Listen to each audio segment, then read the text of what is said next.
Today's passage comes to us from the Gospel of Luke, chapter 21, verses 5 through 19. This is Jesus' final public teaching. He's at the temple, and he's telling people about what's about to come. He's the prophet in this instance, and he's laying out for them some hard truth that they do not want to hear. And even more than they don't want to hear it, they really don't understand what he's trying to say. He's speaking into a current situation and using the building that they know as the temple, that they can see and that they can understand, and he's talking about it being in a heap of rubble. But really what we know in hindsight is that actually Jesus is talking about the temple that he has been, the incarnation of God, their self, and how he is going to be essentially in a heap of rubble, and yet will be resurrected and will be far greater than we could possibly imagine. He makes a statement to the people who are nearest and dearest to him, imploring them to stick with it to the end, to not give up, to not give in. Now we know that some of the people that were with Jesus in those final moments did in many ways give up and give in, and stopped staying in that hard space because they were afraid.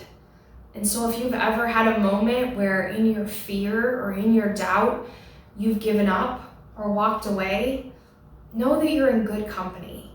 It's okay. Let yourself free. Set yourself free from the burden of worrying and wondering if you can still measure up in the eyes of God. Jesus is talking to people knowing that they're not going to understand, knowing that it's not going to make sense, and we're reading it in hindsight. You know, the interesting thing about hindsight is that people's approval ratings oftentimes tend to go up.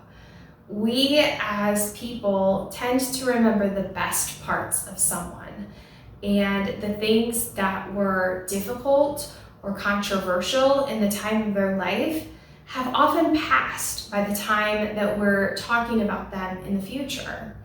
Jesus is a perfect example of this. Jesus was highly controversial and definitely someone that did not have a high approval rating.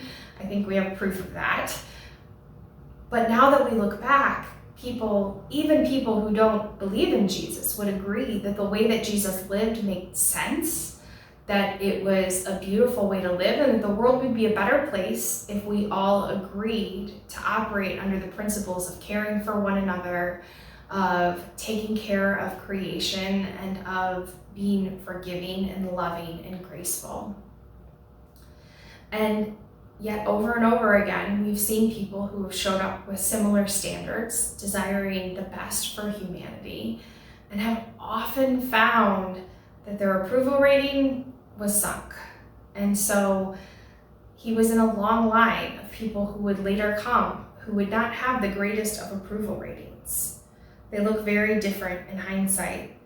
Jesus had a very important goal. He wasn't here to gain anyone's approval. He wasn't here to please anyone or even to make friends.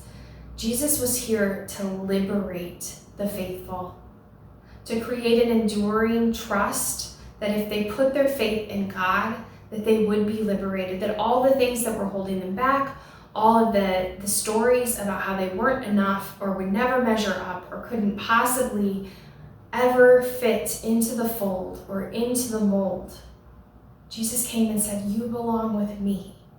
When you're with me, you belong. No matter what your history is, no matter what people say about you, no matter what people think about you, you belong. And I'm going to show you that that's true. I'm going to make that real for you. We're invited to do the same.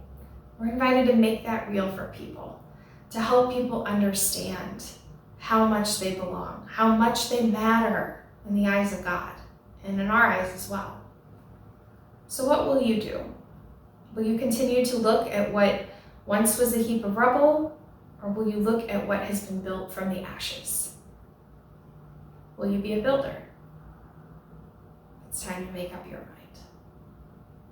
Let's pray. God, give us the courage and the strength to be willing to stand up for what's right, to stand with you and to liberate the people who need liberation most, God. We know that you know, and you know that you will bring them into our orbit, and you will help us see and know and love people who need to experience the tangible nature of your love in real ways.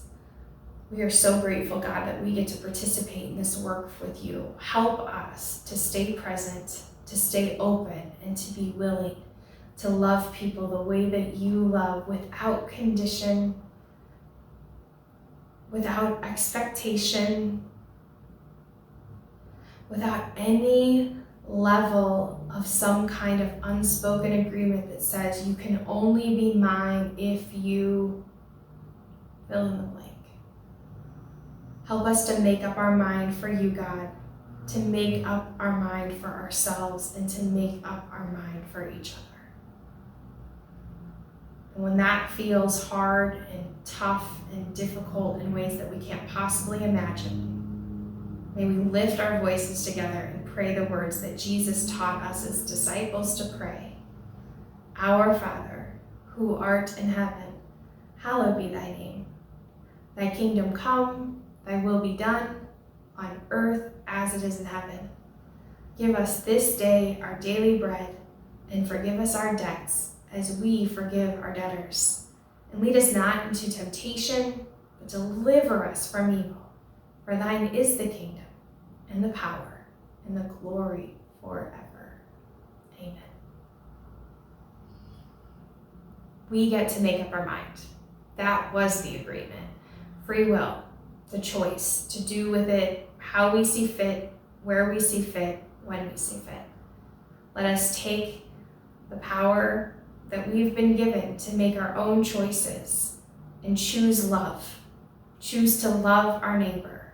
Choose to be the presence of love in this world. May we go in grace and love to be a power even greater than the power that threatens us all. To be the kind of power that Jesus had, that can often look like rubble, but is only building materials for a world on earth as it is in heaven. Amen.